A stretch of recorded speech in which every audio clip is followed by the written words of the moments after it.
Hello and welcome to Gloves Off number 14, Smash Bros. Victory Road. I'm your host, Chris ZX, here with my co-host, Koopa. Let me be the first to wish you a Merry Christmas, Chris. Merry Christmas to you, man. We're definitely early. Um, uh, ML, You're you're and Zone. Hey there. Zone, what's up, man? You're like the long lost MHG like fixture.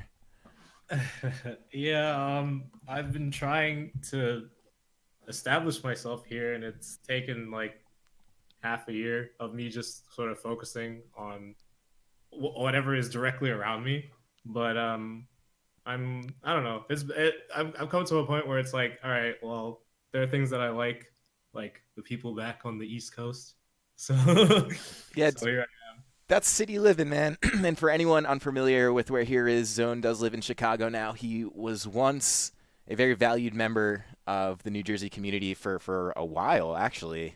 Yeah, Zone, from the start, I started playing Smash 4 the day after Smash 4 was released for console. There was a KTAR, and that was my first tournament. really? I actually Isn't Yeah, that the one that ended at like 5 in the morning? I believe it was You like mean 2 or all 3 of a.m. them? Yes, but I believe grand finals was Mewtwo King versus that J Mega Man. Tails. Whoa, man. Was it Was J? was Yeah, it a Mega Man? I think it was J Tails. You are correct. Yeah, that's the tournament that just a quick funny story about that. One of my friends said that like they showed up to the tournament like 2 hours late because of traffic, and their pool still hadn't started yet. Oh god. Oh, man. That sounds like Kate Classics. Card, man. We could do a whole podcast about that, honestly. Maybe one of these days we will. But The April Fool's podcast. well, this is actually pretty fitting because today is kind of a fun one. Speaking of old players and old tournaments and old things happening, and then transitioning to today, where we're like a couple weeks out from the release of Smash Ultimate, where there's going to be like a flooding of new players and just everything happening all at once. Last I checked, 17 days, I think. Yeah, Yeah. it is 17 days. God, can't come quick enough. It's Yeah.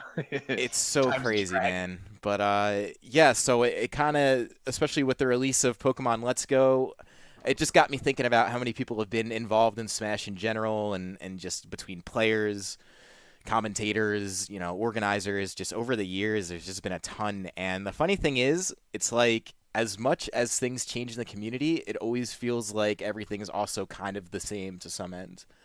And that's sort of what brought me to this connection to the Smash Brothers community and basically like the structure of Pokemon.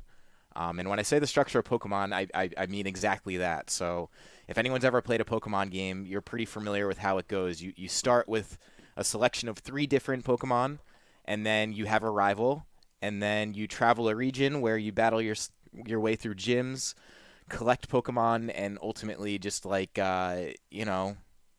battle your way to the top and make some friends along the way. So that is actually not dissimilar than how the Smash Bros. Scene works, like IRL.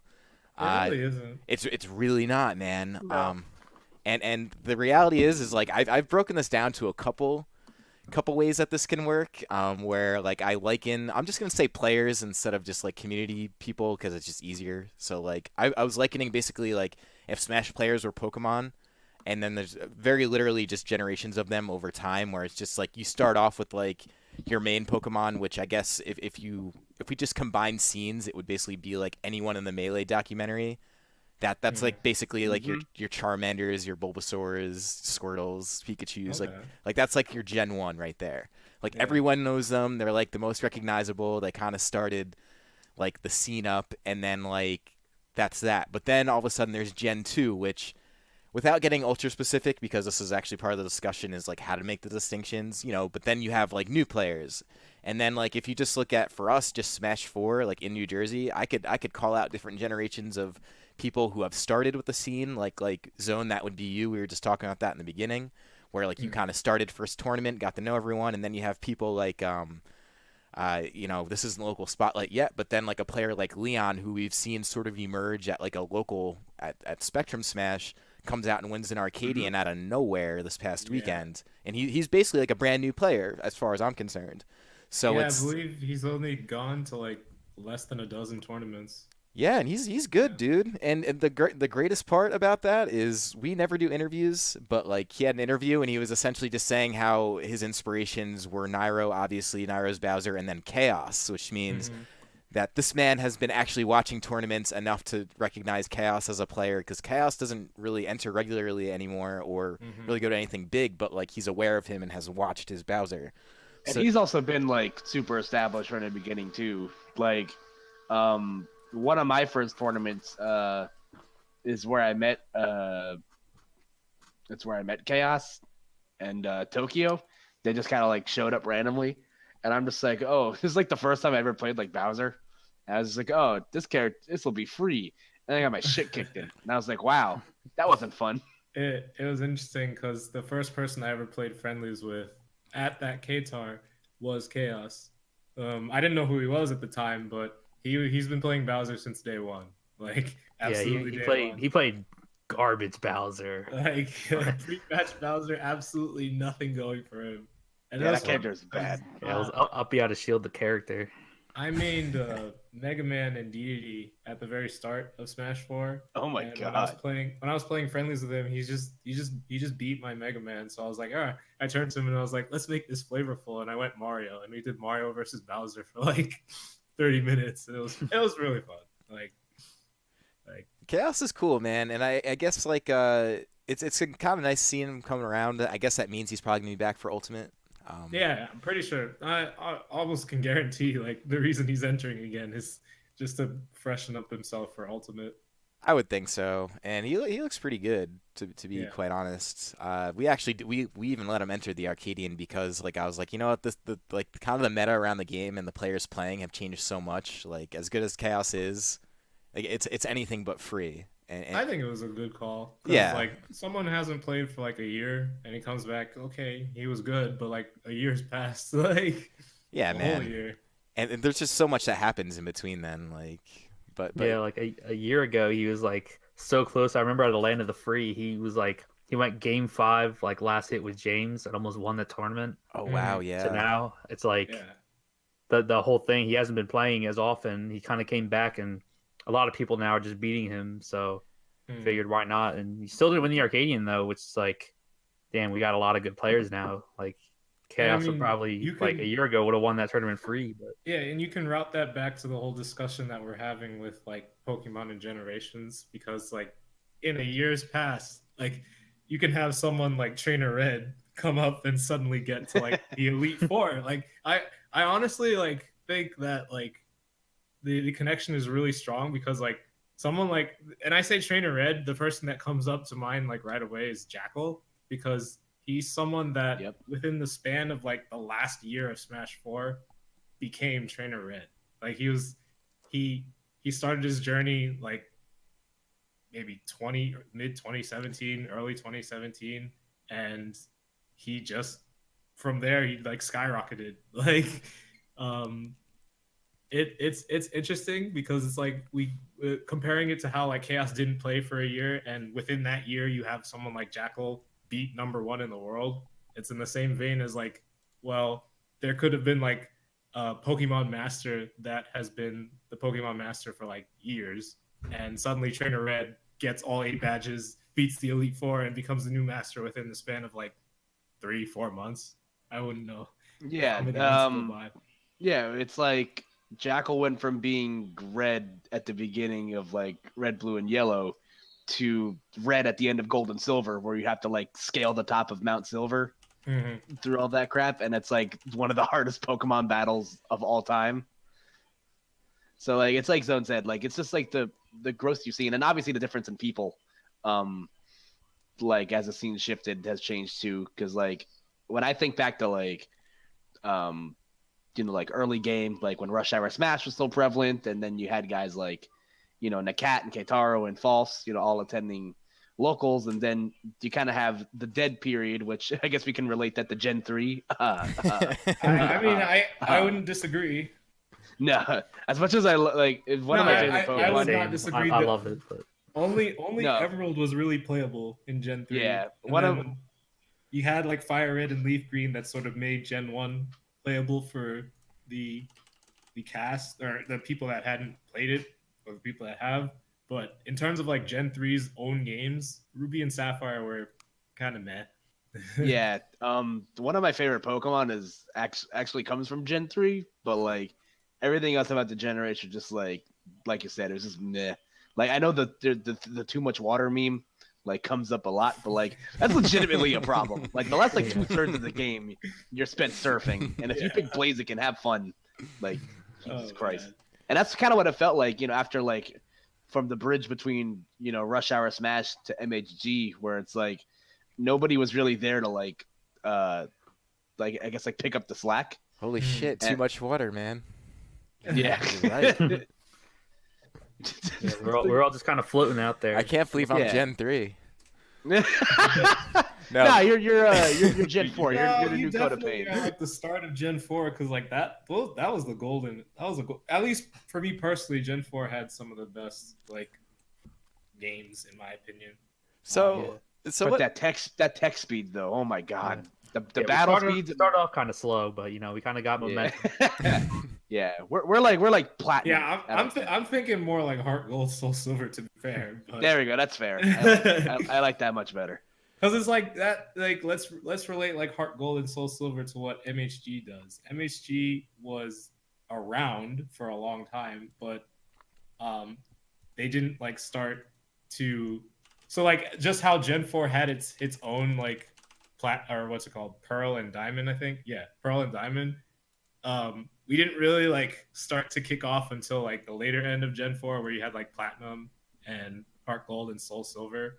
Because like MSG's been around for a while. It's just they weren't like a prominent force in New Jersey until that dull period where the Loft left, and then they had their chance to become like Heart Gold and Soul Silver and basically like pull together the old New Jersey and the new New Jersey into a collective like I want to say the old New Jersey and the current New Jersey became a new New Jersey because they were able to pull together the old heads from like Gen 1 in like RJ and the North, like all those old guys, old brawl guys that wouldn't like really cooperate well with Central and South Jersey.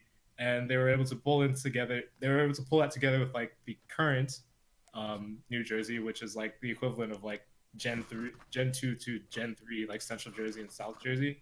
And we became one collective generation, the new generation, which is like Heart Gold and Soul Silver, because it literally has Gen 1, Gen 2, Gen 3, and Gen 4 all in one game. Yeah, dude. Now we trade cross games. We use our PCs, transfer Pokemon over. It's great. So what you're saying is, at our current state, we're currently Pokemon Box. You kind of. Yeah. How about that? So like we're in Pal Park right now. So what's your guys' thoughts on so do we think of this as like chronologically, like in a sense of like, okay, so people are here first as Gen 1, obviously, or do you think of it more like because it could also be like regional too? When you think about Pokemon and like the formula of it, like you're gonna get the same sort of like Pokemon per region, but just a little bit different. Like they look different, and maybe like their types will be different. But like ultimately, you're gonna have like a handful of Pokemon that evolve 3 times, and you're gonna have a few that are like fossils, and then you're gonna have a couple legendaries that are like once per gen.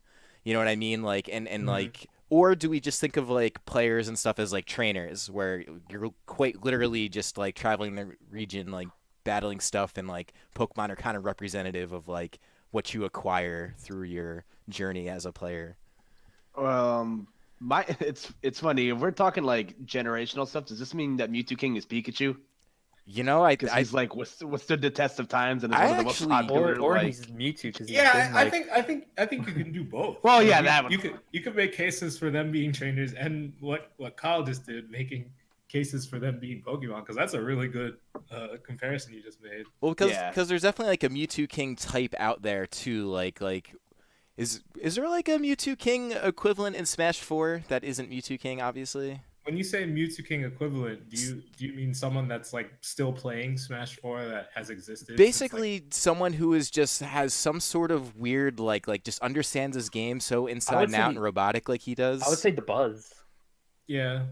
Well, I mean, yeah. that's probably the The closest buzz, you get. buzz is the Someone's been closest on you top can for a get. while. The buzz is the closest that you can get to that. If you're talking about that sort of like robotic understanding of how the game works, the buzz would I be the would closest. say I would argue Zero, honestly, because he's proven he can be like he's proven he's consistent across like multiple games, and it's Well, no, no. like people I kind of don't think forget it. that. I don't think that's what Chris is going for, though. I think what he's going for is more so how Mewtwo King views Smash. Like, Yeah, so it's Okay, like gotcha. you'll have like your legendary Pokemon per generation, you know what I mean? Or per region, depending how you really want to look at it, I guess, or break it down. Where it's like, you'll have like your Zapdoses and like all those and then like your Lugias and like like it depends on what generation you're in, really. mm, And then Right? Yeah, I gotcha. But yeah, so like I was just wondering in case like that. So it's like you're always gonna have players that sort of like bring out what you saw in other players. Like even like a Hungry Box type who like has sort of his whole play style around his game of Melee is just around Jigglypuff, which everyone thinks is jank, but in reality it's just like someone who figured out how to work that jank. Like that also exists in Smash 4. I mean, I was gonna use a case of like Sinji, not who is like nowhere near obviously Hungry Box's level of achievement in Smash 4, but just someone who's like figured out a character like Pac-Man to a level of being like annoying to anyone who plays him. You know what I mean? Like it's like that. Right? Like Yeah. those motifs exist like all over. archetypes. Yeah, exactly. Yes, thank you, thank you. The And archetypes we can exist. compare that to Pokemon types. Yes. That would be probably the best comparison that you can get. So let's reroute to your question, basically saying, is there someone in Smash 4 that shares Mewtwo King's type? Yes, exactly. Okay. That's exactly it. Hmm. I was just real quick. Sinji is like the Smash equivalent of a random encounter. that Like, is perfect. That is absolutely perfect. like you're like 3/4 away from the boss in the dungeon, and you just ran out of your last repel, and you're like, yeah, this won't be so bad. And then it's like every step. It's a random encounter with like an unknown. It's just Yeah. like, what is this? How do I handle it? Yeah. Where's my fire hydrant Pokemon? I actually thought it would be super cool, like if everyone banded together from region to region, and sort of structured their locals like Pokemon. And I've heard this idea before. And it's actually one that I had really early on, but like there's really no way to like move forward with this unless you have like a whole collective doing it. Yeah. Like let's just say you have actual regions, like physical regions, whether it be state or just like tri-state or like like Florida, whatever, where it's like you battle your way through gyms, get the badges, and then that's how like you travel to like other regions because you've already proved like that you could master your own region. Mhm. And then you become That- like a that world actually master. would be really interesting, and like it's definitely like doable. Like It's soup, dude. It is so doable. It's so Stop. doable. Styles X2 actually did that in his Discord. He got like 4 of the best players in that Discord, and we're like, okay, you guys are the Elite Four. If you want to challenge me, you have to be all 4 of these guys first, and then I'll take on your challenge, and you can become a champion. He kind of did that same That's type of cool. structure in his Discord. That's pretty cool. And then you can have like sort of like you can have like the Elite Four or the gym leaders, for a better comparison. You can have them sort of set up their own like trials before like you actually battle them. Like it's definitely something that you can do in the Smash community. Well, Like I think about it like this. Even like in New Jersey, like we saw some pretty dominant players early on in Smash 4. Like if you all recall the infamous power ranking, including like Nairo, Zero, Salem. the one where I was at number 15. Yeah, you were on there Right. too. I was the gatekeeper, and I was like, wow, this is literally the best PR I've ever seen. Dude, it was like all of these guys who have gone on to win like really, like S tier That- tournaments and stuff. And it's like, okay, so once they basically mastered New Jersey, they essentially moved on to other regions and have them And- gone on to prove their excellence. Like And that's you know what's interesting? That is exactly when I started traveling. Was that exact moment where I became a quote unquote like gym leader? Like that Yeah. was when I was like, okay, well, I've proven myself. It's time for me to start going to other regions and doing more. And although it was only one like actual season where I was like the lower end of the gym leaders because the Loft and Zero and them they all left. It was definitely like my crowning like it was probably the most fun that I've had like adventuring in this community was being at that like low point of the high point and being like, oh, there's still so much for me to climb. Like there's still so much of an adventure to be had. Yeah, And dude, that's your that, post game. Yeah, that was the exactly. most fun like frame of or time frame that I had in Smash because I looked at it as like an adventure, and it was like, okay, I'm only here. There's 14 people above me, and 5 of them are like ranked top 20 in the world. So I have so much longer to go. Yeah, it's like when you beat it's when you beat the Elite Four in Johto for the first time, and then it's like, oh wait a second, there's more. Yeah, dude, like, and it's pretty fitting. And Zone, you actually came up with the title for this, but Victory Road, like, it's true, man. Especially, and then we were just talking about the Pokemon box. Like, there's more games to be had, and those are your other regions. So it's like you could also look at it like that. You know what I mean? Versus just like the outright generations, or maybe each region has its own generations. Break it up like that. The reality is, though, it's really pretty similar. It's really very similar. And if we wanted to go full anime in this world and people wanted to work together, like you could totally make that a reality, man. It Oh would be God, so cool. don't go full anime because there's only one season of Pokemon that like only that counts. IMO. That's What, the first one? no. Okay, so here's my stance. I legitimately think that the Pokemon X and Y anime is like a legitimately good anime. Oh, Like for I've Pokemon, heard that like too. that might like- actually be the only one that I didn't watch, but I watched the Pokemon League for that. the league is the league is probably one of like the best ones like ever. Like everything about the show, I could go on for a huge tangent about this, so I'll keep it quick. Like they sent the team into like they split up the animation stuff or whatever, like they sent it to a new production company. It was produced by the same people that produced Guilty Crown, which is, if you guys ever seen this, which is like a super like pretty anime and all that stuff. And like the graphics are just better. And the thing that like always bothered me about Pokemon as an anime is that it just never really felt like there was much consequence to the stuff that was happening or whatever. Like there wasn't much character development at all.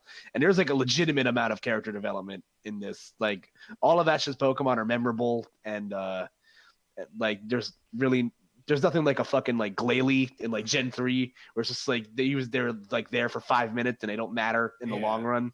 Like I just thought like the characters are very interesting, and there's like legitimate character development, and the battle sequences like beautiful. And then it all goes away with the Sun and Moon anime because that's literally fucking Seinfeld. Yeah, Nothing happens. You're correct in the sense that that generation or that anime was probably the one season where they took like a step into the anime realm. Yeah. Took like a lot of tropes from there and applied. Yeah, they started taking it it more seriously instead of just like making it like a 1-to-1 like Saturday morning thing for like, kids. Like there's like legitimately something to chew on, which I really appreciated as of someone had seen Pokemon since I was a kid, obviously. Yeah, man. And It's on Netflix. Please watch it. Oh my god, it's so good. And this is actually very topical because we were talking about this right before we went live with the release of Pokemon Let's Go. Basically, a brand new game in the Pokemon franchise where it takes on a little bit of a different look than the usual Pokemon game, which we're all very well familiar with if you've ever turned on a Pokemon game. And what I was saying is this is the first time you really saw that the actual formula kind of messed with. In terms of like the gameplay itself is sort of turned down and the collecting aspect is sort of turned up and it's a little bit more casual, but it's still a new format nonetheless. But as I was saying is like the game, since it is casual, does cater towards a young audience, but Gen 1 was the gen that was used, not a new gen and not, a gen in the middle. It was Gen 1. And I said probably because that generation is most recognizable to people who basically grew up with Pokemon, like just when it first came out, and are now old enough to have children who will then be who will be of like game playing age now. So it's like a very easy way to basically like take all of that lore from your childhood and move, past it to your child or, whatever you have that is young and around you and impressionable. So it's it's just interesting to see this because as like Smash grows as a competitive forum, it's really the same sort of thing. Like when I'm old enough and I have kids, I'll be able to basically, provided competitive Smash community continue to grow and become something, I'll be able to basically explain to my child as like maybe he either becomes into like competitive gaming or not, like basically where the stuff comes from. But like really it's always the same thing in terms of like formula. It's funny. So does that mean that Smashville is the Kanto region? Because we just keep going back to it. Oh god, Dude, it must be. I'm looking at. I do see a parallel in how you just explain Pokemon Let's Go with how they went about developing a lot of the stuff that they put into Smash Ultimate, because like it really seems like they're trying to like draw attention from every single type of Smash fan that ever existed, and that just seems like the overall like theme that Sakurai and his development team went for is everyone will love this game. Everyone should love this game. I'm going to make a game that everyone can play, and hence everyone is here. Yeah, man. Exactly. And I do want to add on to like the just like the Let's Go stuff in general. Like, I do think like just kind of like what Mezzy alluded to, how like it's a good like combination. Like, Smash Ultimate has something for everybody in it, whereas I feel like Let's Go, like while it's not technically like a Gen 8 game, like it's very clearly like something to place you, hold you over until the new generation comes out sometime next year. Because like obviously it's very casual. They strip down the formula a lot. Like quote me if I'm wrong on this, but like the Pokemon don't have like they don't have natures or abilities. I forget which one they don't. They don't have. have abilities, and they can't hold items. Right. Yeah. So they're like very clearly like trying to like legitimately mix up the formula for once, because like they've definitely tried like with the graphics at the very least, but like the core battle formula has always been the same for years, and like and they obviously like take away like a lot of like the stuff in Pokemon that's been like mainstays for years, like the random encounters and all that other stuff. But like at the same time, they still keep a lot of the things that the competitive people really like, which is like shiny hunting. Like I know like 3 or 4 friends that are just like that are Pokemon streamers that all they do is shiny hunt, and like they still manage to keep that like that part of the generation around while also throwing in new stuff like whatever the fuck Meltan is. Oh god, I still haven't looked into that. Yo, that's an evolution too. It's like put its evolution in buff Smash, you nut. fucking coward. Put Melmetal in Smash, or you're a fucking coward. I'm sorry. So like I find that interesting in terms of like the whole formula being changed, and while we're on the comparison of Smash community to Pokemon, like this is like essentially your casual tournament goer, because you have basically 2 polarizing audiences for something like Smash Ultimate. And I even saw this in Smash 4, but Smash 4 wasn't really big enough for it to really matter. Whereas like you just have people who go to events who are mostly just looking for like a good hang and just a place to play games with people, but like the tournament is the centerpiece of the get together. So you have someone who might otherwise want to be casual and just hang out, get some games in, play against some good players, whatever, who end up entering bracket and either like kind of just feeling bad about the experience or just not really caring. They just want to play the game. But like those outlets are like those are actual things. So like there are definitely people who come to tournaments just looking for more of like a casual experience versus like a try hard, get your IVs up and get the right team and make sure you're covering all your bad matchups with your Pokemon. You know what I mean? Because like that's like competitive Smash in a nutshell, which can be a little bit of a deterrent for anyone who might otherwise be looking to like, not to speak down on anyone, but like fill the pot. You know what I mean? Like you still have to offer something to everyone coming. And so, like, even something like this sort of game allows that in general. I agree. Tournaments, like one of the things that I know you're familiar with Rickles. He's one of the larger tournament organizers here in Chicago. One of the Friend of the podcast, Rickles. Yes, sir. We like Rickles around here. One of the things he likes to say about tournaments that he hosts is he wants every tournament that he hosts to have the players feel like it was their first tournament, because at your first tournament, if you liked your first tournament, that's a tournament series that you want to come back to. Like you want to make sure that when everyone has an experience at a tournament, there's something for everyone, even people that are first timers. So when they come, they say, "Oh wow, look, there's like friendlies over here. It's a friendly environment. There are competitive players. There's an option for everyone. If you come to your first tournament and you say, I want to win, there's plenty of players there to play with, plenty of people that could teach you a thing or two. If you want to come and say, I want to play, I just want to play, then there should be an option there for you." Dude, I agree 100%. Rickles is a smart guy. I could tell usually when I speak with him, but like that's exactly right, man. So it's like you have essentially the core of your community, which is always going to sort of be the competitive end. And the reason that's going to happen is because that's the part that takes like some real like passion plus effort to really keep up with. Whereas like then you have like sort of what radiates around that core, and that's just people who either really enjoy the gameplay of Smash in general, or maybe just like to play as a character in the game. Like for a while, I just really liked Smash to start because I just liked being able to play Mega Man in a game that wasn't Mega Man. Not that I didn't play the other Smash games and really enjoy them, but like for me at my core at that point in my life, I was just like, wow, this is pretty awesome. I get like my favorite gaming franchise character in a game that is just totally different than my favorite gaming franchise. And like that's very real too. But like nonetheless, both of those parts all equal one big whole of like a fully functioning community.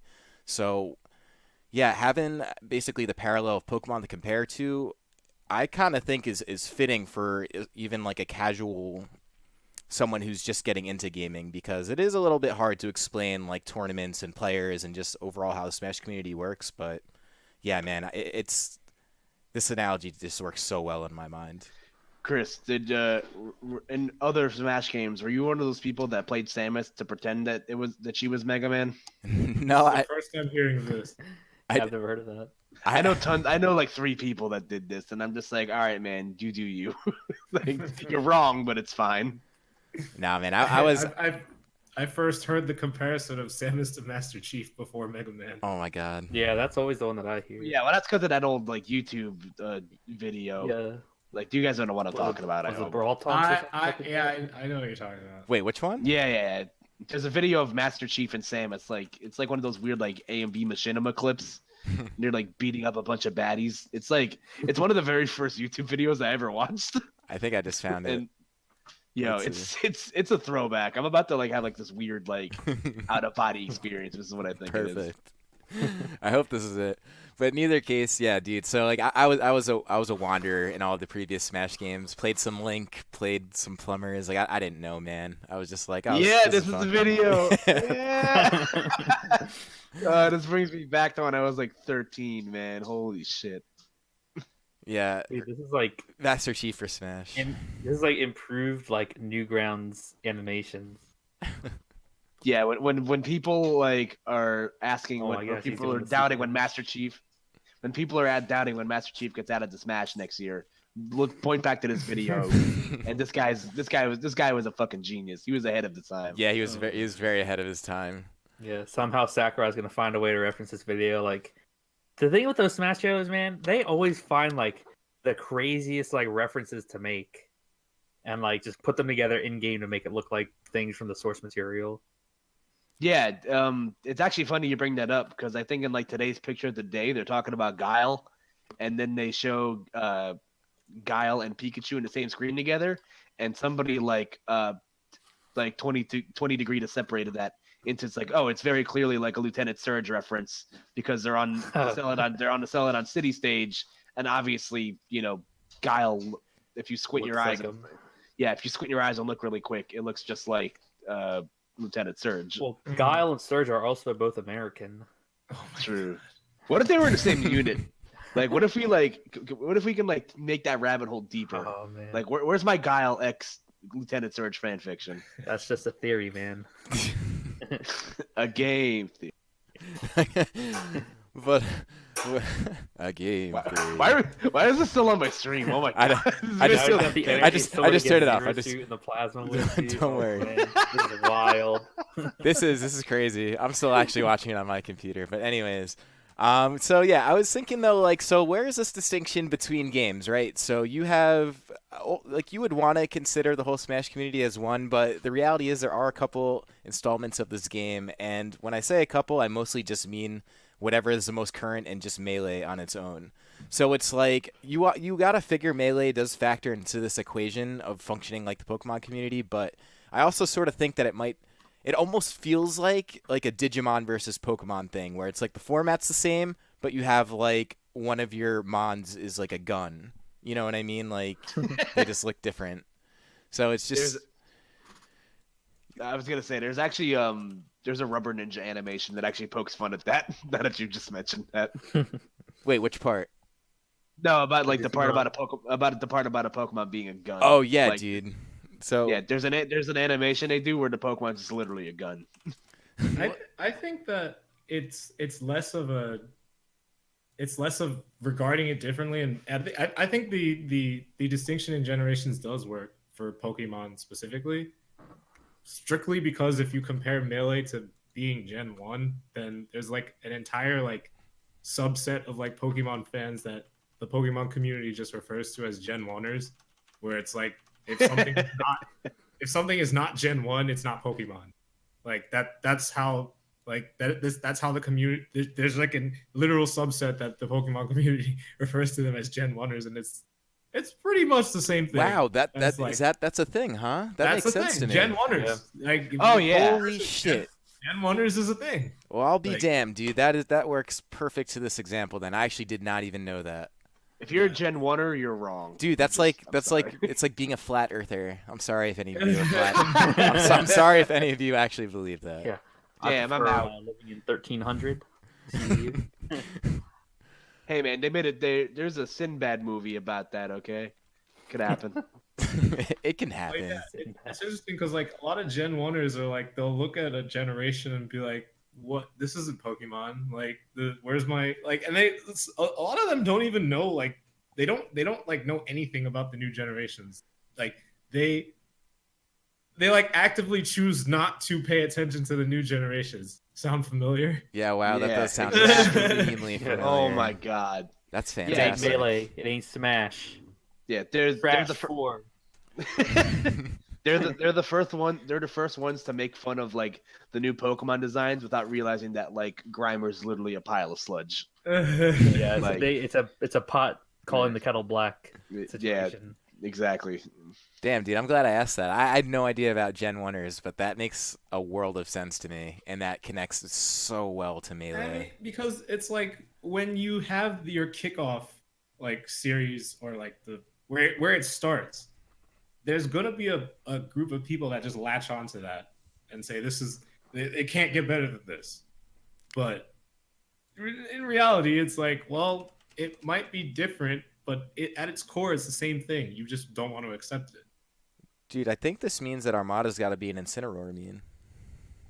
Oh god. Yeah, dude, he is playing a lot of Dude, Smash he's 4 playing recently. Smash 4 now, and that's another thing that made me think about this, because like you're gonna see a lot of those guys finally make the leap over. All the guys finally being like, you know what, dude, there's more to Smash Bros than just Melee. Like, it's I mean, Armada has pretty much confirmed that he's gonna play Ultimate.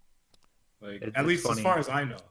I was in Armada's chat one time. He was playing Corrin, and he's like still new to the game, so he's still getting used to the characters and everything. So I was like, try tomahawking with Corrin because her arrows force a lot of shields. And he's like, "Oh, thanks for the tip, Matt." I'm like, "Holy shit! Did I just give Armada a tip on Smash?" Holy Like, shit. I called you by first Dude. name. Well, that's my Twitch name is Oh, Matt okay. Lamar, so yeah. Thank you, Matt. Matt, Yeah, you Swedish accent. Armada was trying to ride his bike inside, and you were Professor Oak telling him not to do that. Amazing. I Third was like, eye yeah, all the way just- open. I just told Armada like what to do in a Smash game. Like, what is going on? Yo, by the way, I just want to make a comment that Armada does have a video about is Incineroar going to be good in teams Smash 5 or Smash Ultimate 5 review. So it's already happening. Oh yeah, he's big in the teams. He's one of like the best teams players like ever. Dude, he's looking at Incineroar. I knew it. So, quick thing about it, Incineroar. I don't know if you guys watched Nairo's video about like the 40 facts about Smash Ultimate, Mm. but Did what was I just lost my train of thought. Oh, Incineroar. Yeah, apparently Incineroar can up B and still retain his jump. You know, I have very, because I'm gonna main Incineroar in Ultimate, and I have very like heated opinions on people like saying that his recovery is bad, because it's like I just, I don't want to get too far off topic, but it's like I don't understand, like if you guys couldn't give Cloud without limit in Smash 4, you're not giving Incineroar. Like No. it's not happening. That's true, man. But speaking of which, did you guys actually? We've been on this for a little while, and like we don't have to go direct to local spotlight. Did you want to just jump to Stagelists since we're kind of talking Ultimate now? Because like, Yeah, I guess we can. I mean, it's up to you guys. I don't know if anyone's got any further thoughts on this. This was a pretty fun topic. We covered a lot. Like, if anything, one thing that we could touch upon a bit more before we move on to Stagelists is maybe like transitioning from the players that are like maybe like some of our top players in Smash 4 versus like how the Melee players will transition, because technically speaking, this is a new gen for all of us. Right. So how would we think, like, say, Smash 4 players versus Melee players, and then maybe some key examples of people that would transition well? Like, for example, Mewtwo King and Armada are two people in my head that if they wanted to transition over to Ultimate, I believe that they would be top 20 at minimum, because like I feel like their understanding of Smash at its core is that high that they'll be able to apply it to this new game rather easily. Someone that I wouldn't have as much faith in, but I still respect in his own game, is Hungrybox, because he is someone that at his core, I believe that he understands Melee very well, but he's more so anti-meta to Melee than he does understand Smash. So for him to be able to apply that to another Smash game is harder. That's true, and we saw that in Smash 4 already. There was a point when Hungrybox was trying to enter, and like there was a point when he was even trying to make Jigglypuff work, which obviously is a big mistake in Smash 4, but but he tried, you know? So it's like, I think you're exactly right with that, and some people are going to fare much better than others, and a lot of that is kind of the open-mindedness that there is, life to Smash Bros. Outside of Melee. You know how I could draw this comparison to make it like draw back to Pokemon? So, I'd say like that everyone moving into a new generation is like sort of like when Pokemon did the physical special split, like back in Gen 4. That's a good comparison. Yeah, so like if this is your first time like knowing about this, I'm gonna mansplain how this works for you guys at home. So from before Generation 4, a move was determined of physical or special depending on the type it was. So like if you were using a rock type move, it was a physical move. But if you were using a fire type move, it was a special move. And once Gen 4 happened, then they split that, whether like a physical move was something that physically hits you in most cases, because there's still some strange exceptions to that rule. And a special move is something that like it's like an energy like thing coming out of your mouth, like Ice Beam or whatever. So I feel like and like when that happened, there are obviously certain Pokemon that thrived under that. Like if you were a fire type and your best stat was attack, then you were pretty much dead in the water until like Gen 6. Yeah. There were no good physical fighting fire type. Like Blaziken was like, why? Like if you weren't a fighting type, you would be useless. Like yeah. Whereas like a Pokemon like Sceptile, who's like highest stat with special attack, and like it was really good in Gen 3, and then the physical special split happened, and like Sceptile wasn't as good until Mega Evolutions happened. But we'll talk about that's a rabbit hole for a different day. So I feel like you could see that, or like Mezzy just said, like there are definitely certain players that can that will adapt well because they just have a strong understanding of how Smash works. Like I think Mango's a player that if he really wanted to take this game seriously, he'd be good at it, because I think back to those like back when Brawl tried doing the whole one stock best of whatever things, and I look back and I watch Mango playing Brawl Falco. He legitimately knows what he's doing. Like he has an understanding of like how Dacus works and chain grabs and all that fun stuff. So I feel like there's players that'll just like that get it, that'll understand. But then you get guys like Mezzy said, who are anti-meta in Melee, like Hungrybox, that probably aren't going to make the transition as well. But 17 days before we find out just how well this all works out. So, And I mean, even in Smash 4, there are certain characters that I see as like anti-meta that I'm not sure how the transition between this game and Ultimate will work.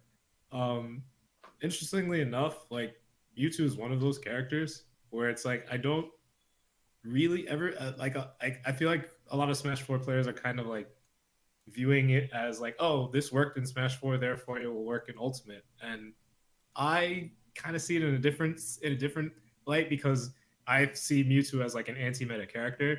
So there are a lot of characters that are also in this category that it's like you guys are going to be up for a rude awakening when this game comes out and it doesn't work. So I don't know how all the Mewtwo mains are going to fare in the next game.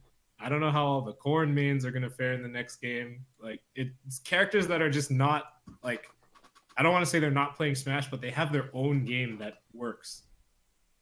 Their own anti-meta game that works. There's no meta anymore. So we definitely don't know if your character still functions in the next game. So stuff like that. Which actually is the perfect segue to stage selections, because obviously a ton of the Melee guys are going to want to keep things like Fountain of Dreams, but I know that there's like obviously a lot of controversy over stages at the moment, and with good reason, because apparently now it's super easy to toggle stage hazards on and off, and that definitely opens up a lot of gateways to possible legal stages, including Pokemon Stadium 2 and stuff like that. So I don't know who might want to pick up on that conversation, because it's hard for me to really speak from where I am, as someone who doesn't really play as much competitively. But like, all I know is I've read countless stuff now about Stagelists, and I don't personally know what to think. Yeah.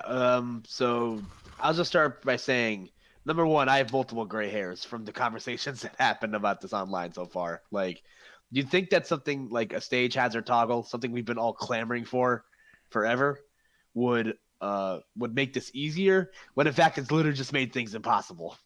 That being said, I'm definitely a glass half full type of guy in real life. Like, I'm very optimistic, and I feel like there is a perfect world where you can play with both hazards on and off.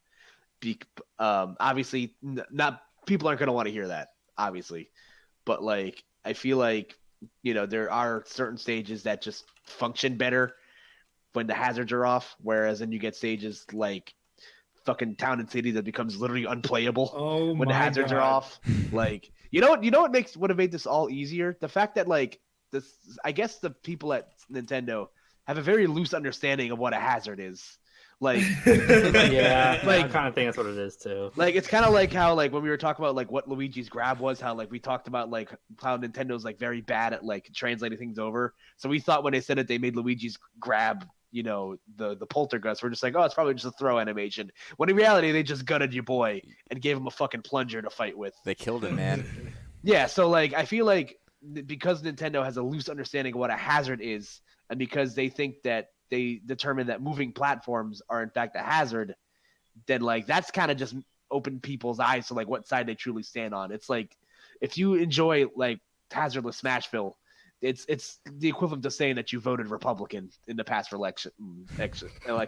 Like, people are ruthless right now, and my take on this long end around that I took is that every stage to me is innocent until proven guilty.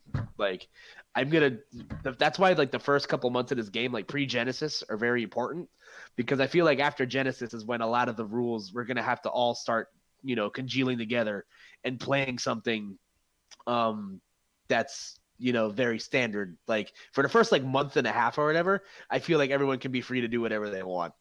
Like, like a lot of regions are trying different stuff. I know that SoCal just announced that their rules are they're running hazard off stages as starters and hazard list stages as counter picks, which I think is at least an interesting take on it. Like, I feel like no stone should be left unturned in these situations, which is why, I'm just of the nature, like, let's just wait and see what happens. I'm definitely a big wait and see guy, but I will say one thing. It does seem like there's just some resistance to like basically, and I saw Musty actually mention this in chat, or yeah, I mentioned this in chat. Like, there's definitely a healthy mix that could be had, and whether it be counter picks or starters, like, I feel like once the game's meta really takes off, it wouldn't be that difficult for people to like figure out. It's mostly just, I guess, playing the stages and seeing like how much jank you get hit with. You know what I mean? Because like something like Pokemon Stadium 2, which I just had on the screen, looks like it's actually a pretty amazing like just like stage layout, at least different from the triplats that we usually see. You know what I mean? Like, because like you don't usually just see a stage with just two platforms like that, just not moving. So that being a hazard off stage, but like having people just being like, well, I don't want to have to like toggle between hazards off and on. Like, I don't know. Apparently, that's not even going to be that big of an issue because I think in Nairo's like fact finder thingy, he was saying how like it's a pretty quick setting to change. Yeah, someone on the Smash Reddit said it's like 5 button presses. It's faster than making your own tag. Right. So, yeah. But some people can't even do that in an adequate amount of time. So well, the thing is, I don't think it's That's actually true. players that don't want a mixed rule set. I think it's TOs that don't want a mixed rule set because they don't want to. They don't want to entertain the possibility of human error. So they don't want to leave it to the players to switch the rule set mid-set because even though it's 2 button clicks, probably it still makes it.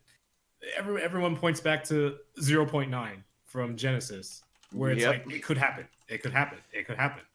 So they're like, yeah, we've gone through this before.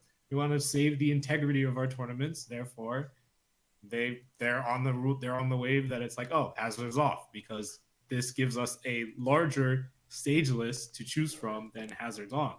So that's I think that's where that comes from. I personally don't agree. I think if the players make the mistakes, it's on the players. Agreed. Big agree on that one. I'm not gonna yell at the TO like the TO didn't touch the console. Like I gotta tell you, I actually really dislike the mentality of like, oh, we have to eliminate human error and like and that's the reason we got to do these things. Like, I actually think that's a pretty bummy excuse for anything because, as you just mentioned, if you're actually taking your tournament seriously and like you're going to play and actually care about what's going on, you're going to make sure that the stage is selected correctly. Like, yeah, man. Like when I play after every game, reset my controller. After every set, I go and check. Even if my name is on the console, I go and check the controls. I don't trust. Like it could just be someone else that used the exact same name as me, and my controls aren't the same. Like I just have to make sure that everything within my power I can do that I already did. I make sure and go check, is pause disabled? If it's not, I disable it. I'm not letting that happen. And despite that, like, I just don't really see a reason why the fear of like the low percentage of human error should really take away from otherwise what would be a lot added to the game. Because like the amount of stages that would be considered playable and not playable is dramatic between hazards on and off. And like we've already just came from a game that just had like basically 5 legal stages, which is like not optimal. Like it totally, in my mind, it's sort of anti-competition, and I think sort of wanting to minimize the game, especially something as expansive as Smash Ultimate, to something that's just like easy for people to not fuck up is a bad sort of like precedent to set.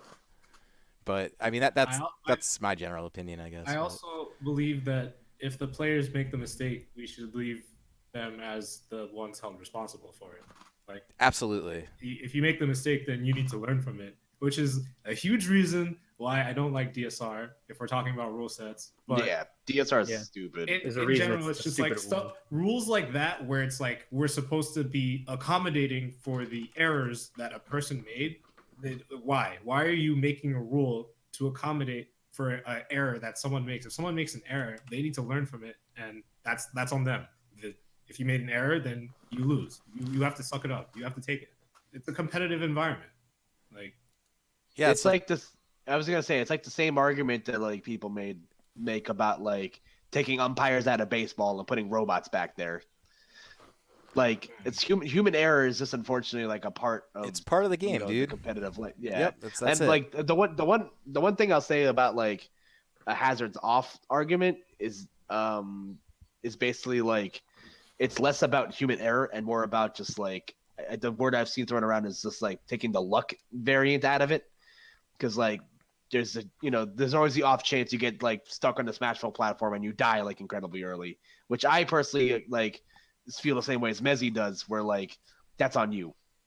Yep. But like people just it's just like it's like I said, like because a platform moving horizontally left and right is considered a hazard. Suddenly, everybody has a stand on the side of the fence, and it just makes things like incredibly awkward and like testy if you like one certain thing or another, and like because then you run into a situation like where it's like you get like the old Melee stages back, like Yoshi's Island and Fountain of Dreams, and people are like already defaulting to like, oh, it's just going to be the Melee 1-to-1, where Smash 4 went from being this massive Dreamland went from being this massive stage in Melee to one of the smallest stages in Smash 4. So like I feel like a lot of the stuff just needs to be tested, like stuff like rules, like stock counts and like final smash meter and timer, all that stuff can be like a judgment call. Like you can kind of just watch people play and be like, this probably works, but even that still needs to like have some kinks ironed out, whereas like stuff like stage lists legitimately need to be tested. Like I mentioned it before where I said every region should have a different stage list of like a mix of the legal stages, hazards on, hazards off. Well, this is before the hazards thing was even an argument, but I said we should just test what stages we should use and then have all that data gathered pre-Genesis and then make a cohesive stage list out of what regions said were good or bad. So apparently someone made a website for this. I just saw a tweet on that earlier today. You guys can continue talking while I look for it, but someone made a website where TOs can compile their rule sets and stage lists. Yeah, that's something that I was hoping for. When we were talking about like stages before, like I think it was a month or two ago, maybe two. But since we have so many stages and so many possible legal combinations, I think it'd be good for every region because 2GG posted their rule set today, and a lot of people kind of had some problems with it. But I mean, if you're testing it in the first few weeks of the game, you're not really going to hurt anyone. We don't know who the good players are yet because you never know. Void can go from like top 10 in Smash 4 to like barely like PGR or anything just because the mechanics of the game don't reward how he plays. It's going to be fun to see that, by the way, in terms of like who stays at the top, who doesn't, who comes out of nowhere. I personally believe the list is going to be completely different.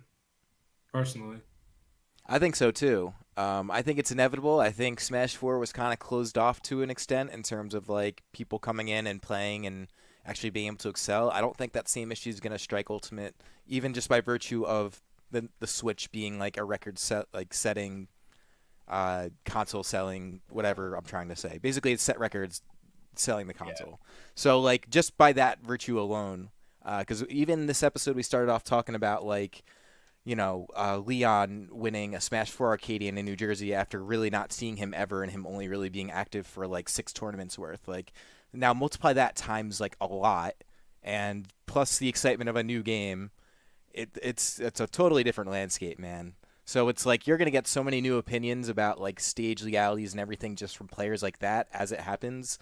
And oh yeah, one thing I wanted to mention, like with the 2GG rule set, it is interesting because obviously that carries a lot of weight because people recognize 2GG to Smash very, very much so through Smash 4, but like there isn't anything set in stone saying like, oh yeah, like everyone must follow 2GG's rule set. Same with like Xanadu and VGBC, like, which is something that's come up before too, but it definitely sparks something in some people. Yeah, I was just gonna bring that up next. Is that like, Tantalus got like fucking roasted in his mentions because like he just posted like, hey guys, this is what Xanadu is using, because they obviously have a different crowd to cater to because they're doing a launch event. And like I think the first big thing they're hosting for Smash 4 is like, or big event is Glitch, which is like in the end of January. So like there's just like, that's what I mean. Like the first month and a half of this game is going to be the Wild West. And I feel like no stone should be left unturned. Like, try everything, try hazards on, try hazards off, like experiment with the stocks and the timer and all that stuff. Like I feel like people are kind of too rushed to get something solid. Cause like I've seen people suggest like, oh, why don't we just start with like 6 stages in total and like call it a week or whatever. but like that's also a thing not to do, because I feel like at the end of the day, like we can talk 4 years from now and we'll have a very conservative stage list. But like the thing about the Smash community is that like once you start small, you never add to anything. Like things don't come back once they're taken away, unless you're Lilat, which is like fucking insane. Like Lilat's Wolverine. It just refuses to die. Wait, Like, hold on, Chris. Go through all of these stages and see how many. Go through all these lists and see how many of them have Lilat as a starter. That's true. Okay, so right now I'm looking at Michigan, which is Ori being a TO. It's a counter pick. Oh no, it's a starter. Yeah, it's a starter. It's a starter. It's a I'm not going to starter. Michigan. And then let's see. Not going to Frostbite. See you later. RJ's stage list. It is it's a counter pick. Hazardless. Everything on RJ's stage list is hazardless. I'm noticing. Let's see. Smashadelphia. I should probably study the Smashadelphia one. I actually, that's it's not even a part of Smashadelphia, and everything in addition to that is hazardless, by the way, including Skyloft. Okay. All right. Yeah, I mean, no Lilat's back. Rainbow Cruise. That's interesting. Yeah. What does it do? Just like not. No, I mean, I would Yeah, assume farm or hazardless Rainbow Cruise just stays in that general format, On the which boat? isn't terrible. But like that wall on the side. could be Yeah, I don't like that. The slant too. I don't like. I don't. No, The stages slant don't is need not the slants issue. and everything. It's I just don't there's need an that. actual wall that like someone can like trap you on, and it's like. I don't Oh, know. like the Mario Kart 8 stage. Those types of walls that just bounce off. No, Yeah. it's like a tiny wall, like basically at the back of the ship. There's like a sort of like door that you can like. I don't know how to explain it. There's a wall on that stage. Oh god, Dude, yeah. There's- Yep, Xanadu has Lilat as a starter. Yep. it's like with all the stages that we have. I don't get it. I don't Is get it it. really the best one to be starting? I'm in that camp where it's like less is more. Like Melee has 6 stages and their rule set works perfectly fine. Best of 5, no bans. It's like they've lucked into having like a perfect stage list. Dude, Like, 2GG. even though people hate like Stadium, like that's like the one kind of janky stage in Melee. Like they have a big a battlefield. They got an FD. They've got a bigger battlefield. They've got a smaller battlefield. Like I don't know, So everything kind of just fell into place and worked out well. out of 5 of these rule sets, 3 of them have Lilat as a starter. That is way more than I expected. Same. Yeah, that's bad. And Well, when MSG puts their rule set on, I hope to not see Lilat on it at all. But Well, I mean, that's as a counter like- pick, I wouldn't mind it because it as a hazardous stage is really not bad. But like I don't know, going back to what Kyle said about every stage needs to be tested. I guess technically speaking, if the stage has a chance of being legal, then it should at least be on the stage list in some capacity.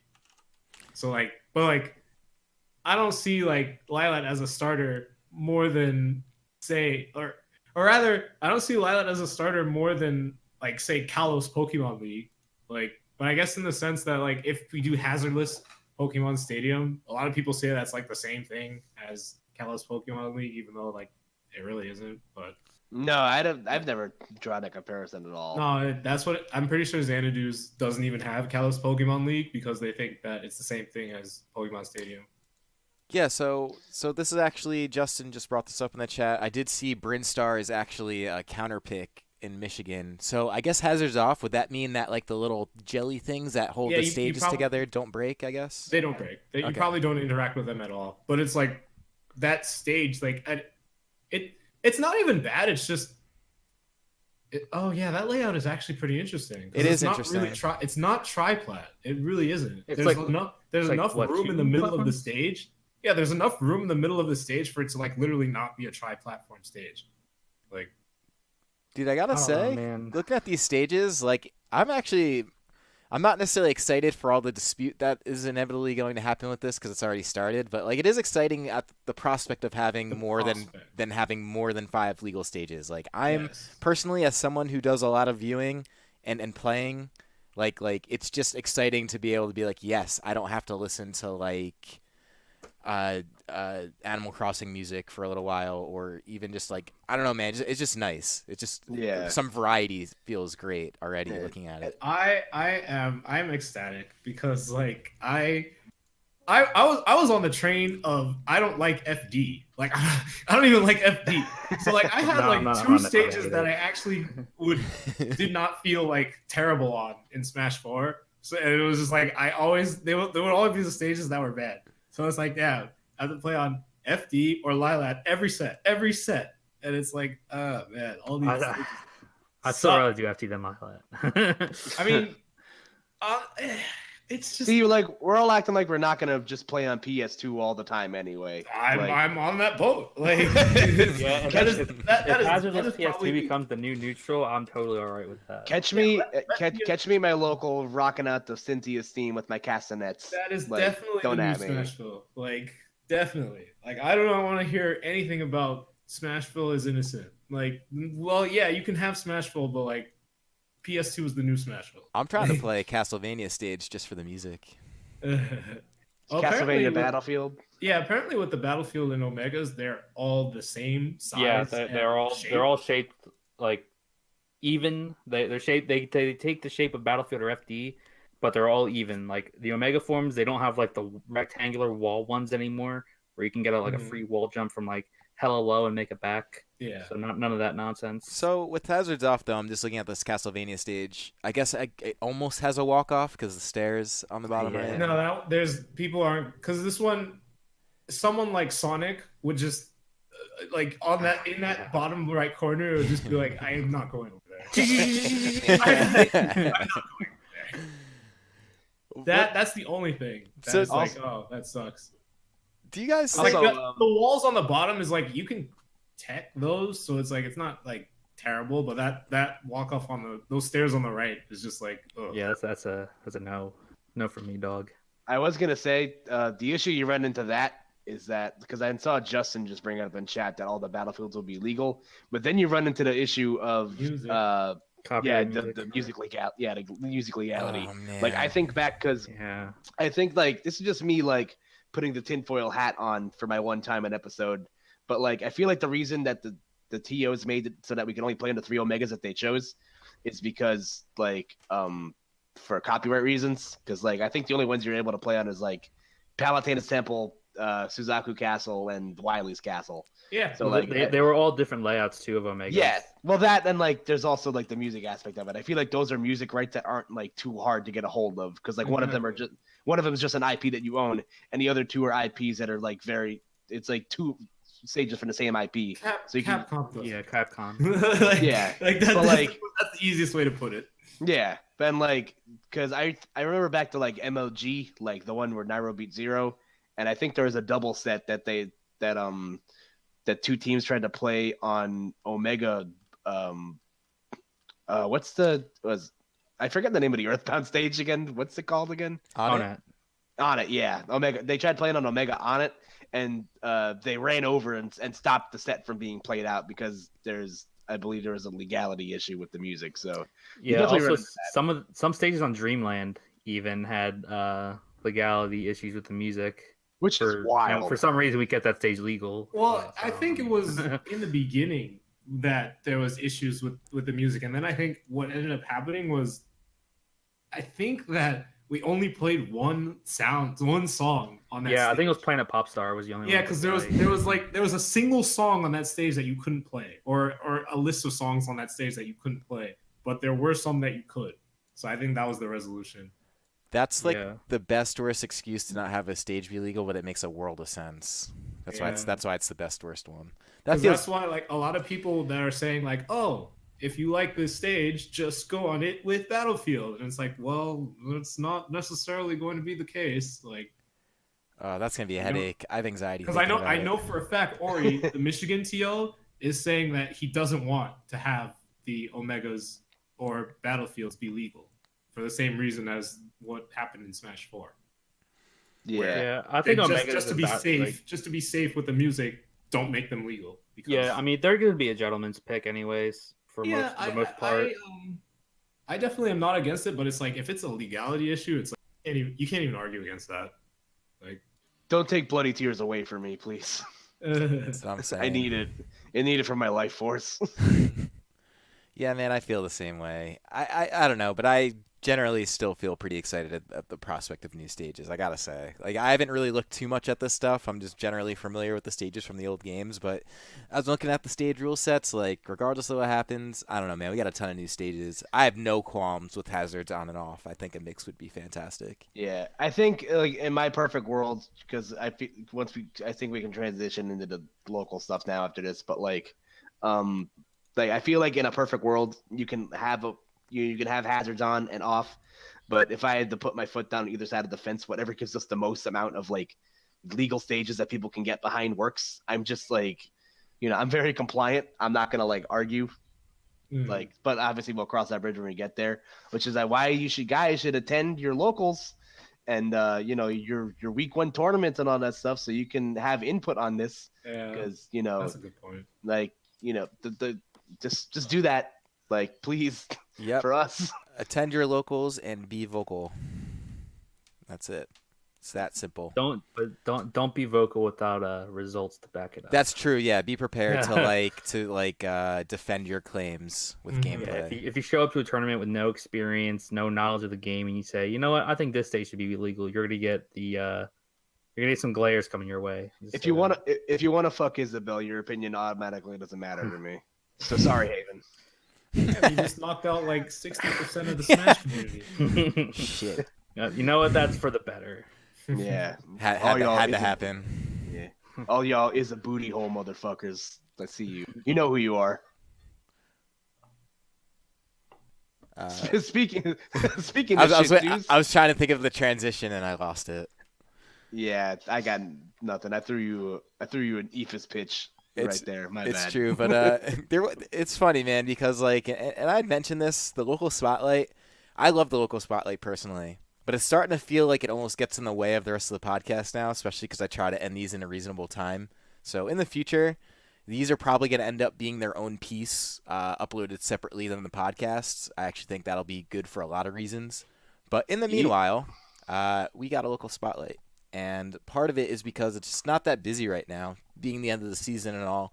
But I did already mention earlier, I kind of alluded to this, we did have our last Smash 4 Arcadian on Master Hand stream and in Platinum Star. And I kind of like this one because it was totally unexpected. There was... Mr. Mojo. Yeah, dude, Mr. Mojo Rising. I know he's a Long Island guy. He's pretty good. Never seen him on MHG stream before, so that was pretty fun. Same with Soul Arts. I see him at Xeno all the time. Came out, played pretty well. In top 8. Jesus Christ. Right? I see a Bayo main. I don't know what you're talking about. Oh, yeah. No, yeah. I forgot Bear plays Bayo for the bad matchups. The bad matchups. All of them. All of them. But there was a lot of Bowser, too. That was interesting. There was more than 2 Bowsers there today, even though 2 are in top 8. Letting Chaos enter seems to be a fun, because it's like, look at what he got. It's like... It's telling, because it's like, you were a god in New Jersey a year ago, and here we are. It's an Arcadian, like, you haven't been playing, and this is how it goes. There's a new generation. Yeah, man. None of these people here have been on a PR, a state PR. Not at all. Nope. That just tells you how far the game has come in just like a year since Chaos hasn't been like as active. Because he's been on like Spectrum and everything, but just like not at the big ones. And I'm gonna add, there was a lot of like names even in this in the whole. We had 50 man entrant bracket here, and like a lot of those names I'd never seen before. There was a lot of newcomers coming out for Crownless's tournament here.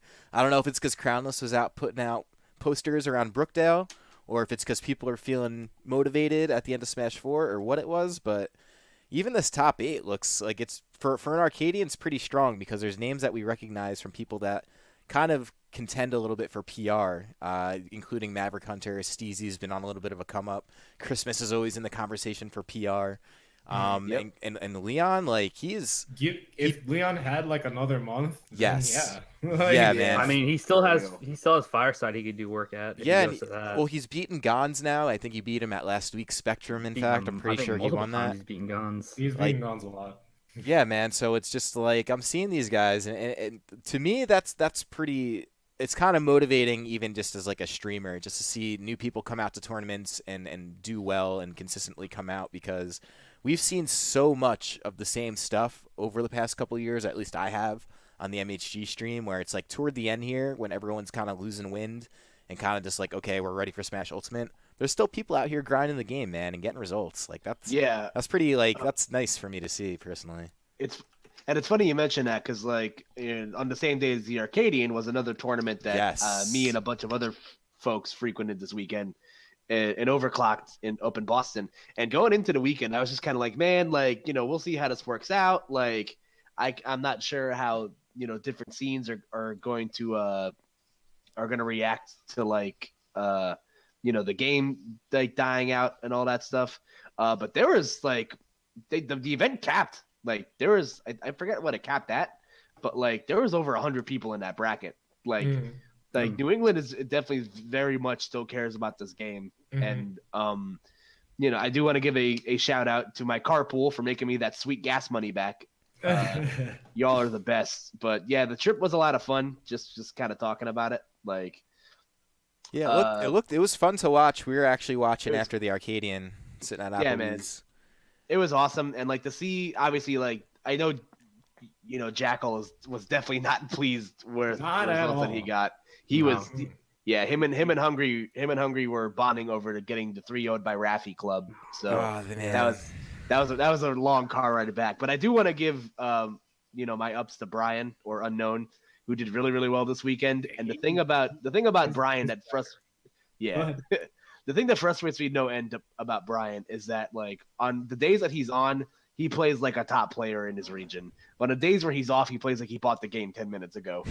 Like, and he was on this weekend. He beat Cassius. He beat Kool-Aid. Like, and the first game he played against Mars, he fucking bodied him, which was ridiculous. Yeah, he two-stocked him game 1. Yeah, he like wrecked his shit, and then unfortunately, it just kind of all fell apart for him. Yeah, he flew out of up B at like 40 and just exploded. Yeah, that win over Kool-Aid is pretty great. That's such a good win.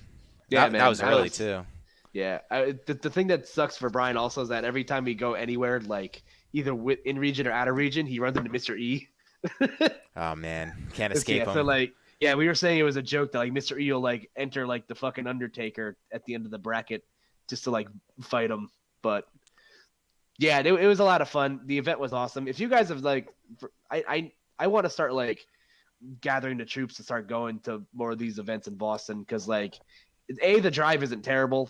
Credit, I had a halfway house to stay at in Connecticut, so the drive was only like 2 hours on Saturday morning.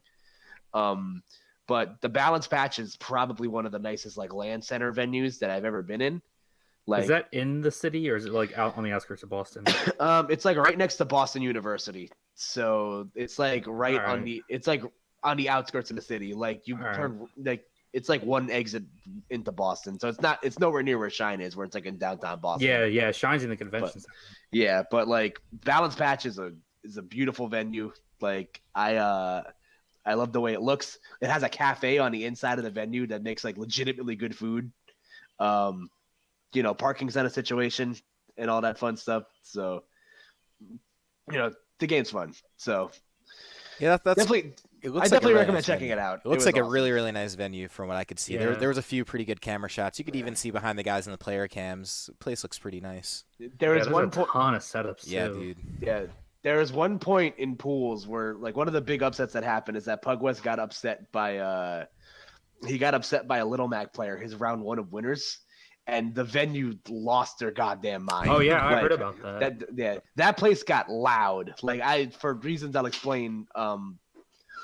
Excuse me, at a later time, but that venue got loud, and they showed it. And they actually got so loud, the staff at Balance Patch had to make an announcement to not cheer that loud because there's people that were there to play like on the actual LAN stuff that were just like, hey, can you tell those guys to keep it down? Damn.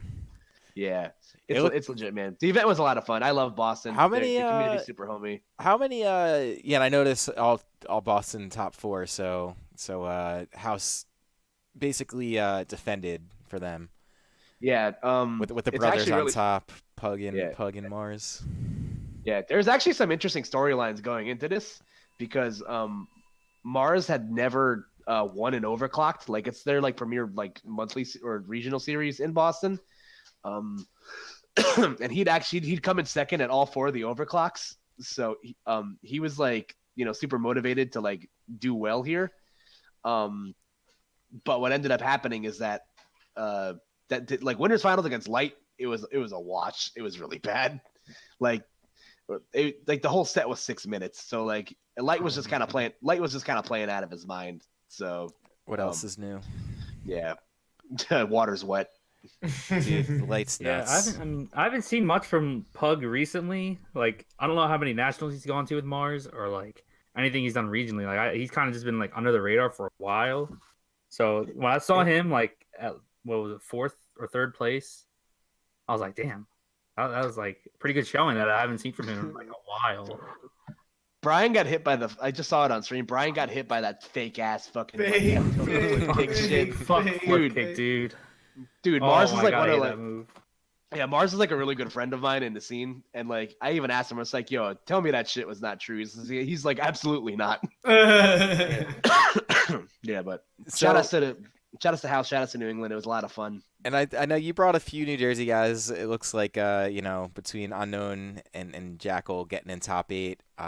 Some of the other guys I think did pretty well too. And then how many New York guys were there? I saw Dill was the highest placing New York guy, which is Cassius, Ralph was there. Bars was there. Yeah, Bars. I think some of the Sinai guys were there. Player 4, I think. Okay. Fang was there. Reggie actually didn't end up going, but Fang went. Oh, Reggie didn't go. Okay, how did he go? Yeah. Also, I want to point out that Pug West eliminated 3/5 of my carpool this weekend. Oh man. So because he lost his round 1 early, he had to play Nintunis and losers and pools. So Nintunis lost to like 9th place and 4th place, and got like a bajillionth place, 33rd or something. I think. Yeah, It feels that sucks. Yeah. And then like round 1 of top 48, Pug has to play Hungry, and he beats him. And then he obviously has to play Brian for 5th, and he beats him. So I'm just like, yo, man, come on, my gas money. Like, I need this. Well, someone please think of my wallet. Yeah. But yeah, man, it looked like a pretty great tournament. And as I did mention, Dill, the highest placing New York player there at 7th. And no surprise, because he does continue his reign over New York this past week. He did win another Xeno. Wasn't like his... Of course he did. Yeah, man, of course he did, because I think it was before last week he had already won like 4 or 5 events straight there. Hold on, I'm trying to find the bracket now. I think it was 4 straight, and then Jude won, and then Dill wins again. Yeah, man, he's and I think we were saying how like he doesn't usually get a ton of results out of region. This was technically out of region, and placed pretty well. There was like 150 people there. Actually, I'm pretty sure that the last time Dill went to New England, he also snuck into top 8. So did he? Do you remember which tournament? Was it another Overclock? It wasn't Shine. It might have been an Overclock. No. It was the regional. It wasn't like a major. It was like either a monthly or a regional. But like I've noticed that Dill has gotten into top 8 every time I've seen him in New England. He hasn't gotten like 2nd or 3rd or anything, but he usually gets into top 8. Yeah, he's pretty good at the capitalizing on the lack of Diddy that New England is dealing with. So a lot of the players there don't know Diddy stuff, and since Dill is like one of the best Diddies in New York, or probably the best Diddy in New York, I would say, yeah, he's definitely the best. He can go up there and kind of just own them. Yeah, they I talked about this with some of like the local players, but like we mentioned how like certain regions have like a very like lack thereof of certain characters, which is why they struggle so much against them. And in New England, it's definitely Diddy Kong. Yeah, I don't think any top player there uses Diddy. That's why he doesn't come to New Jersey. No, absolutely not. Diddy Kong country. That'll probably be the exact same moving forward too, if I had to guess. And when all the Diddies go up there, it's Diddy's Conquest. Well, yeah, man. Shout outs to Dill. And then it looks like in the Xeno bracket, Hungry and Wraith taking 5th and 7th. Some New Jersey guys for you. Alan has been sneaking around though. Like he got 2nd at this. He won Spectrum last week. Yeah, you're right. He also won a tournament that was over Utopian Ray. This is on the down low. Like there was a tournament somewhere in New York. Oh yeah. Was it the winner got a switch? And I'm pretty sure that Jen, Utopian Ray, and Nintendo were all there, thinking that no one else would go. So Jen's definitely had a good week. Like Thinking of Glintendo in that context makes me laugh. Yeah, that's when your scumming goes wrong. It's really scumming if all three people don't tell each other. That's like the best. It's like running into someone you know in into a porn shop or something. Yeah, you all just pretend that you didn't see each other there. I just came in here for some gum. I need to use the bathroom. Yeah. Yeah, I think that was a GameCon event. So. Oh yeah, that's what it was. It was GameCon. You're right. You're right. You're right. You're I thought it was a right. Westchester or something. Damn, that's people out here scumming Switches over 10 people. Jeez, It's fucking wild. that's man. something. That is something. Shout outs to Johnny. But Dude, it's like those old 2016 New Jersey tournaments where it'd be 10 people, but 6 of them are PR'd, and what are you all doing here? I remember My local. It's every Central Jersey tournament ever. that literally was I remember it. It wasn't the last tournament that I won, but it was the first tournament that I won over another PR player. It was a tournament in Central Jersey. It was at the TCNJ. TCNJs. I went and I went because they told me to come because I went to the first one and I won it. And I thought it was just a school tournament, so they were like, "Oh yeah, we'll invite you to the next one." And I was like, "Okay, well, if it's just me, I don't care." And then I went to the second one, and Gons was there, and I was like, "What are you doing here?" I haven't spoke about this tournament. It's not even that I'm coming because no one goes to this. But why are you here? And I think it was the winner got free entry into Royal Flush, so I'm guessing that was what the incentive was. Whoa! So, and I actually beat him, and I was like, "Whoa." This is the first time I've won a tournament over another PR player. So that was my one encounter with Scum come to Scum tournament, doesn't tell anyone. If there's anyone who's the king of that, it's Gons. He'll find the most rainy tournament in the middle of nowhere. James. Swear to God, it's James. Oh, no, you're right. 100% James. Yes. Riz is pretty good at it too. Riz? Yeah, I think it's kind of the thing is, I'm almost positive Riz will at least speak about it. James will find the tournament and no one will know. Yeah, I swear to God, no one will even know. It's so true, man. He'll tweet out at 7 p.m. one day, just want to switch at this tournament. It's those are all the ATBA ones he didn't tell anyone about. Gons will find one in the middle of nowhere, South Jersey, when he was at Rowan, and be like, "Yeah, I'm going to this, not telling anyone." Because I went to a Game Shop tournament when I still lived down near Rowan, and I go to this tournament. I'm like, "Yeah, there could be no one here. I'm gonna maybe get second or third out of 10 people," and then all of a sudden, Dila and Gons walk in, and I'm like, "What are you doing here?" Yo, but we're supposed to be here. The thing about James is the king of it because he finds the tournaments where you win a Switch if you win this tournament. James will find those tournaments. And those because Gons will just go to anything that's oh, I'll get $50 from this. That's fine. Yeah. Law just brought up in the chat that Jackal winning Wizard World. That actually might be premier PGR number one. That was the entirety of Philly knew about that tournament. So it's not well, they didn't go. No, they didn't. No, that top 8 has half Philly. They knew about it. It's just they didn't tell New Jersey. It was in Pennsylvania. It wasn't even a scum. They knew about it. They just didn't tell the rest of Tri-State.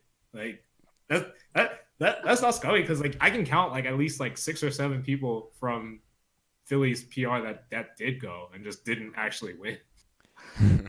Dude, well, it was what was it, a $200, $300 pop bonus, maybe more?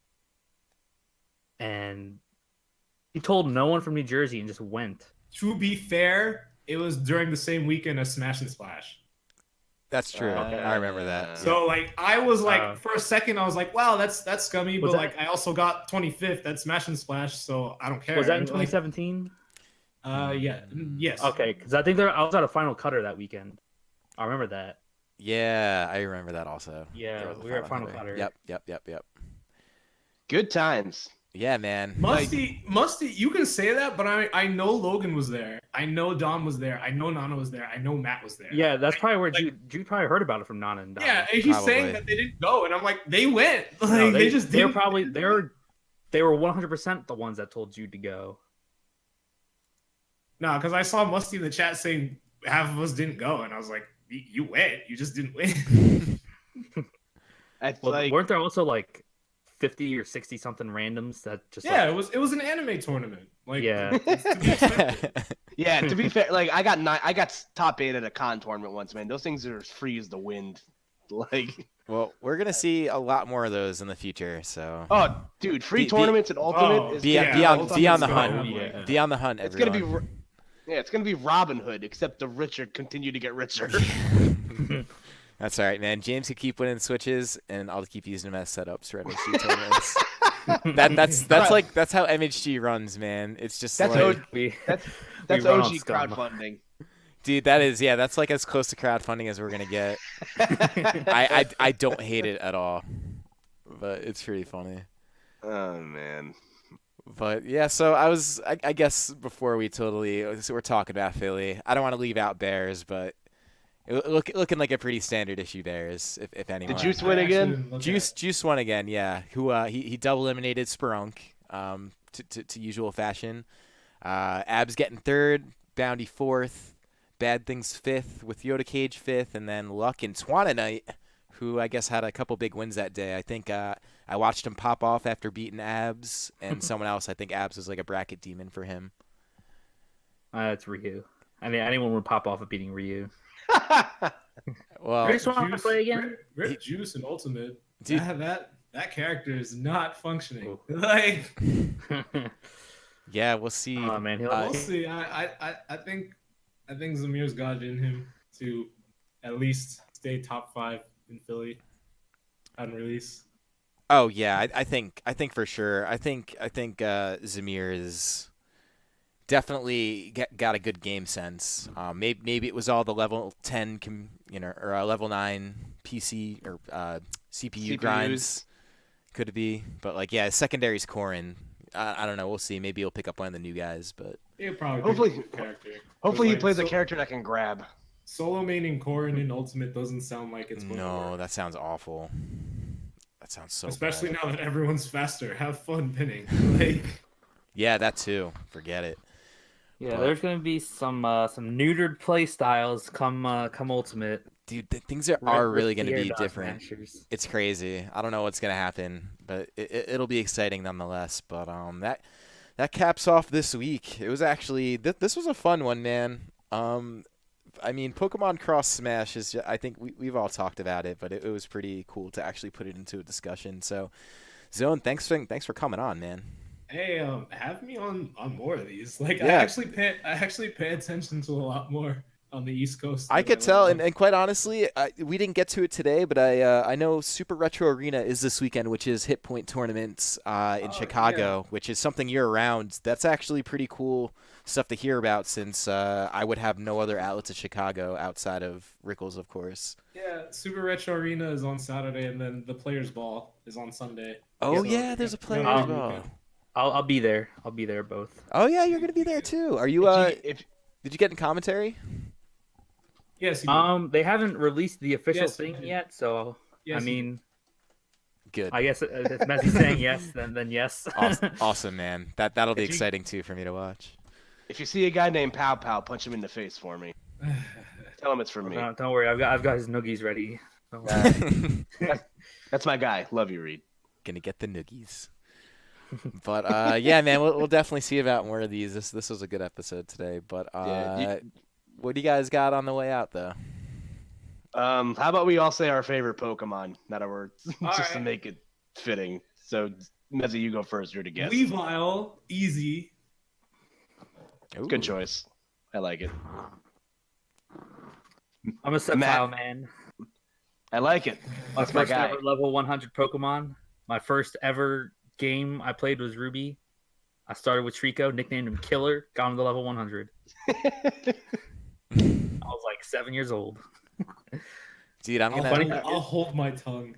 The funny thing is, in Omega Ruby Alpha Sapphire, when I first played them, I tried to do the same thing, but Nintendo would not let me name my Trico Killer Really? because it had kill. Yeah, it's like a censor thing. Oh yeah, you're right. I remember that now. So I couldn't relive my childhood through that. What about you, Chris? I'm gonna sound like a Gen 1er, man, but I've always been a huge I've always been a huge Gengar fan. If there's any Gengar. kind of Gengar's a good pick. I'm a big fan mostly because aside from the the aesthetic and just the ghost Pokemon in Gen 1, like that whole part of the game is great. Even the anime, man, I don't know. I just Gen 1 ghosts are pretty great. They just sit around and watch TV. It's great.